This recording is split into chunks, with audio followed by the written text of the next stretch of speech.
9 años ya, 9 años de la tragedia que enlutó no únicamente a Hermosillo, a Sonora, a México, sino es que al mundo en general. Todos supimos de alguna u otra forma de esta tragedia. Y bueno, en mi caso particular, a mí me tocó en Estados Unidos estar al momento de enterarnos. En esos tiempos, en 2009, no estaba todavía el auge de Twitter, no estaba tanto el auge de Facebook, estaba apenas en pañales lo que era esta plataforma de redes sociales y era a través de portales de internet cuando supimos que una guardería acá en Hermosillo, en nuestra tierra, había ocurrido esta tragedia y fue precisamente en una comisión de Sonora, Arizona, donde estaba el propio gobernador, en ese entonces Eduardo Burrs.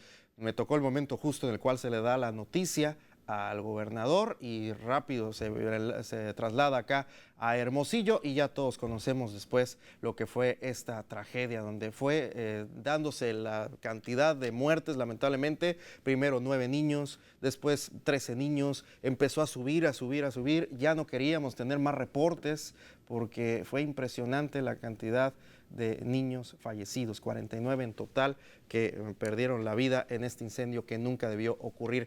Y alguien que le tocó desde el primer momento cubrir y ha cubierto, mejor dicho, lo que ha sido estas marchas, las protestas, darle seguimiento obviamente a todo lo que son las historias de los papás, de los pequeñitos de esta tragedia, es Karina Barraza, que está con nosotros aquí en el News Center de Televisa Sonora, aquí en BD Noticias. Karina, muchas gracias por estar con nosotros esta mañana. Muchísimas gracias, Edgar. Feliz aniversario en el caso de BD. Y pues nos sumamos y nos solidarizamos, por supuesto, este 9º aniversario luctuoso con todas las familias, pues ABC, con todos los papás, con todos los familiares y con todas las personas que han sido parte de estos 9 años. Fíjate que se dice fácil, pero realmente han sido 9 años de bastante trabajo, de bastante lucha por parte de familiares. Y a nosotros como periodistas también, pues yo creo que es una de las experiencias que nos ha marcado de por vida.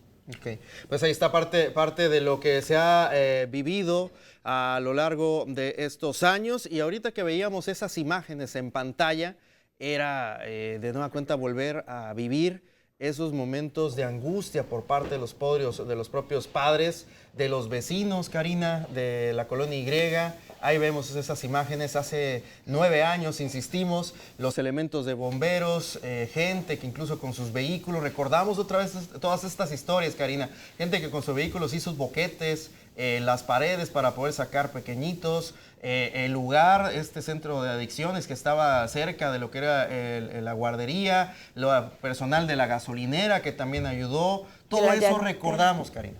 Sí, fíjate, y vemos las imágenes, Edgar, y tantas historias que hemos compartido, tantas historias que nos han permitido, que nos han compartido los propios padres de familia.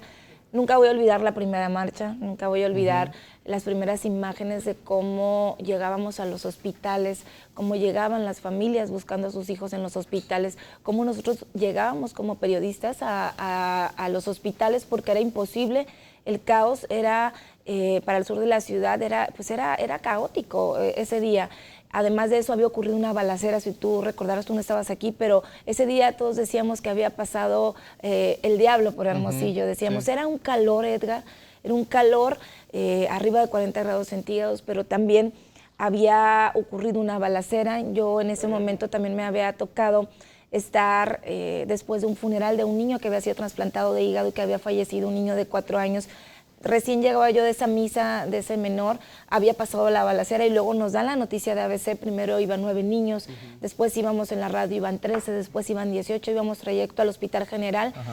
Y es ahí donde me toca quedarme a mí, en los hospitales, precisamente en el Hospital General, donde viví las imágenes más desgarradoras porque fue lo más impactante para mí. Era llegar o desertar. Era, de hecho, Adrián, nuestro camarógrafo que está aquí presente, ternura, le tocó y de verdad no hay palabras para describir esa parte en donde llegan los papás y había una imagen que jamás se me va a olvidar, Edgar, que era una bolsa de plástico llena, repleta de prendas de los niños. Todavía olía a la ropa quemado. Era desgarrador ver cómo personal, porque no estábamos preparados, nadie estaba preparado para eso, ni el personal del hospital, ni los propios padres, ni las maestras. y cómo sacan de la bolsa las prendas de los niños, los zapatitos, y en el piso era, a ver, tomen lo que encuentren y díganme si está su hijo aquí, porque es lo que estas prendas son de los niños que están allá.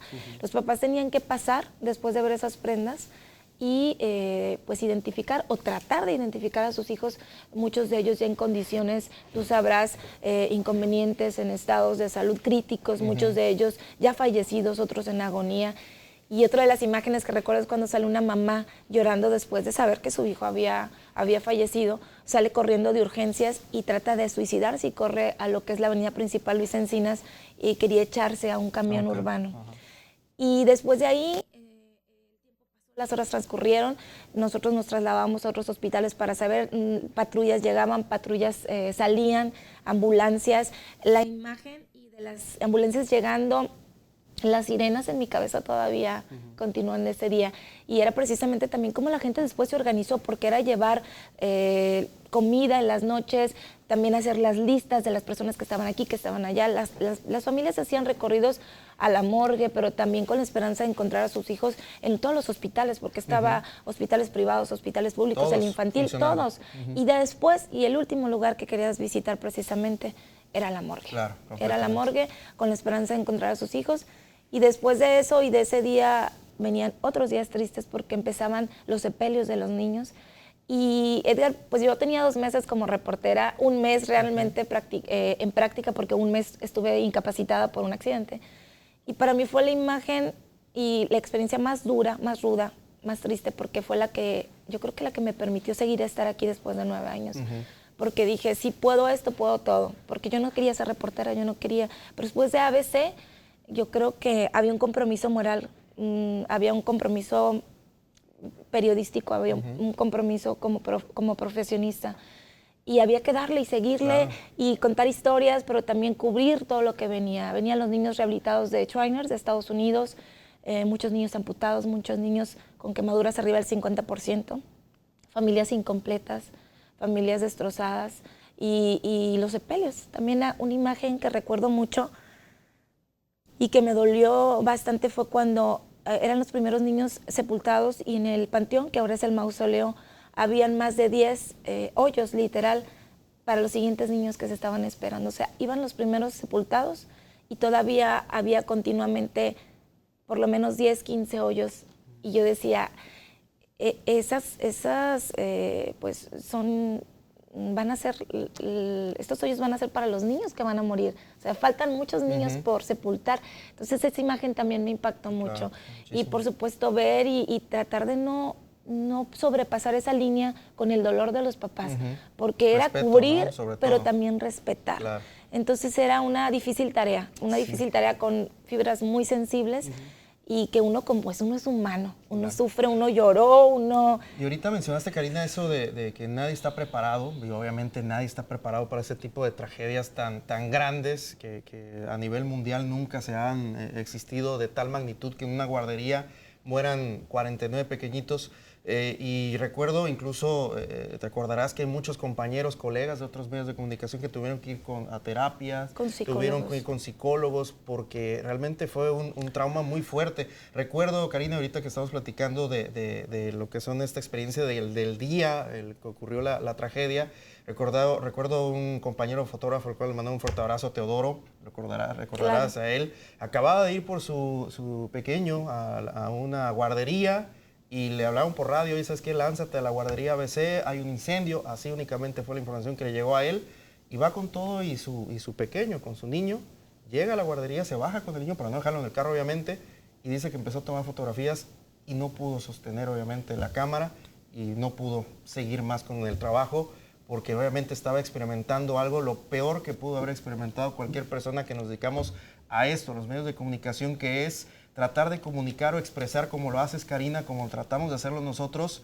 lo que, o sea, es decir, tratar de comunicar un hecho, como es el caso de este incendio en la guardería ABC, pero sin caer en lo platicabas, lo compartías, en esa línea que existe, en el dolor humano, en evitar caer en ese asunto, es realmente difícil. Complicado. Exactamente, tratar de no mezclar lo que son los sentimientos y tratar de ser profesionales es muy complicado con este tipo de tragedias.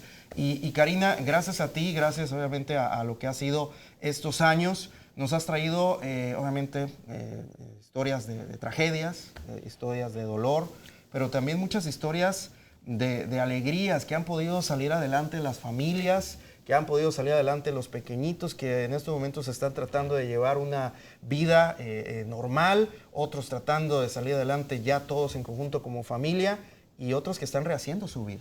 Así es, y eso fue parte, fíjate, cada año hemos tratado de hacer, pues llegar a más familias. Tengo la oportunidad de conocer a muchos, gracias a todos los papás de ABC que han confiado en el trabajo de su servidora y que nos han abierto las puertas también a Televisa. Y definitivamente, Edgar, desde pasar hijos, papás que perdieron al único hijo que tenían, papás que tenían a sus 2 hijos en la guardería, perdieron uno y el otro quedó con lesiones bastante severas, pero también personas que pensaron que ya no iban a poder tener hijos y tuvieron la oportunidad de adoptar y después nace el milagro y son papás de nueva cuenta de hijos propios, pero también pues muchos que tuvieron la posibilidad de ya ver crecer y son nuevas familias, porque tuvieron también que renacer en este proceso, que fue así. Entonces son muchas historias, pero también, Edgar, hay personas pues que perdieron a sus hijos y otros que definitivamente están catalogados como lesionados o expuestos, que es como lo maneja el IMSS, pero poco sabemos también de niños expuestos y hemos tratado de traer historias en ese sentido. Niños que aparentemente o físicamente no tienen lesiones y de los que poco sabemos. Niños que durante 9 años a lo mejor sus cicatrices no les recuerdan que son también sobrevivientes de la guardería ABC, pero tienen cicatrices internas, emocionales, pero también en cuestiones de salud, y son precisamente historias que todavía siguen en la lucha de sobrellevar muchos padecimientos, algunos sin diagnóstico, otros con diagnóstico, y otros que no han dejado de ir a médicos, como Ángel David, que es un pequeño que tuvimos la oportunidad de conocer el fin de semana, y que él demuestra ya sentirse cansado de 9 años, y emocionalmente también de ser parte y de lo que poco le gusta hablar, que es de la guardería.